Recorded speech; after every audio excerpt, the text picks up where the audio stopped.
जब भी कोई हेल्थ इंश्योरेंस पॉलिसी लेता है तो सबसे पहली नजर किस पर जाती है? जाहिर है, सम इंश्योर्ड पर 5 लाख, 10 लाख या 20 लाख।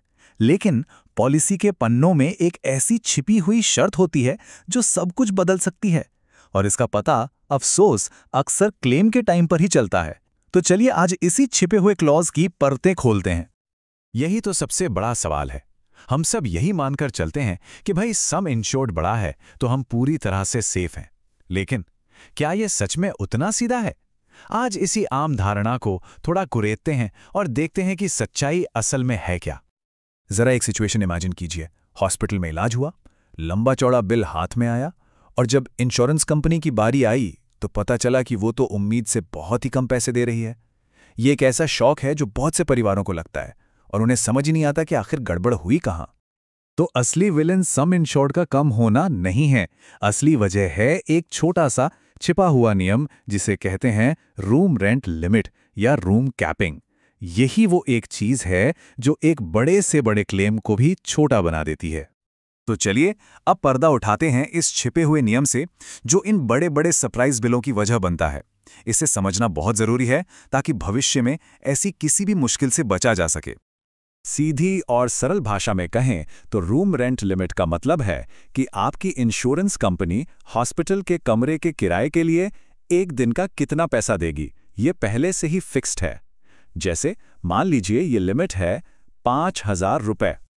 अच्छा, अब कहानी में असली ट्विस्ट यहीं से आता है। अगर लिमिट से महंगा कमरा ले लिया तो ऐसा नहीं है कि सिर्फ कमरे के किराए का जो फर्क है वो जेब से देना होगा। नहीं, इससे एक और ज्यादा खतरनाक नियम एक्टिवेट हो जाता है जिसे कहते हैं प्रोपोर्शनेट डिडक्शन, यानी कि आनुपातिक कटौती।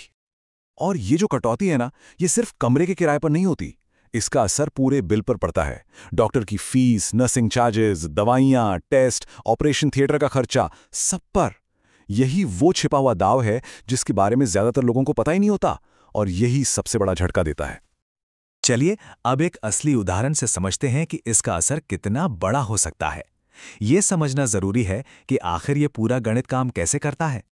तो मान लेते हैं कि हॉस्पिटल का टोटल बिल बना 4 लाख रुपए। किसी भी बड़ी सर्जरी या इलाज के लिए ये एक आम रकम है। अब पॉलिसी के हिसाब से कमरे के किराए की जो इजाजत थी वो थी सिर्फ 4,000 रुपए एक दिन की। लेकिन इमरजेंसी में या अवेलेबिलिटी की वजह से जो कमरा मिला उसका किराया था 8,000 रुपए रोज का, मतलब लिमिट से सीधा डबल। तो अब इंश्योरेंस कंपनी एक बहुत ही सिंपल सा हिसाब लगाती है। वो देखती है कि आपने अपनी लिमिट का कितना प्रतिशत इस्तेमाल किया। इस केस में 4,000 रुपए की लिमिट थी और 8,000 का कमरा लिया तो अनुपात निकला 50%। और इसका नतीजा वो होश उड़ा देने वाला है। बीमा कंपनी अब पूरे 4 लाख के बिल का सिर्फ 50% यानी 2 लाख रुपए ही देगी। बाकी के 2 लाख सीधा जेब से भरने होंगे, और ये तब जब सम इंश्योर्ड शायद 10 लाख का हो। यही इस नियम का सबसे बड़ा खतरा है। अब जब हम इस प्रॉब्लम को इतनी गहराई से समझ गए हैं तो इसके सलूशन की बात करते हैं। अच्छी खबर यह है कि इसका एक बहुत ही सीधा और असरदार समाधान मौजूद है। आजकल ज्यादातर हेल्थ पॉलिसीज में एक एड ऑन खरीदने का ऑप्शन होता है।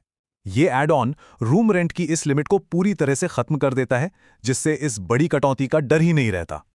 अब जरा इसके फायदे पे गौर कीजिए।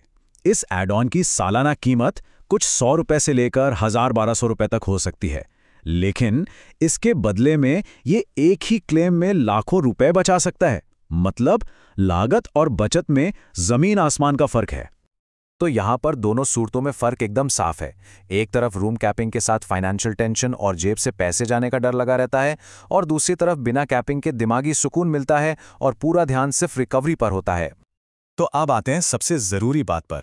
अगर कोई नई पॉलिसी लेने की सोच रहा है या पुरानी को ही रिन्यू करा रहा है तो उसके पास एक चेकलिस्ट जरूर होनी चाहिए।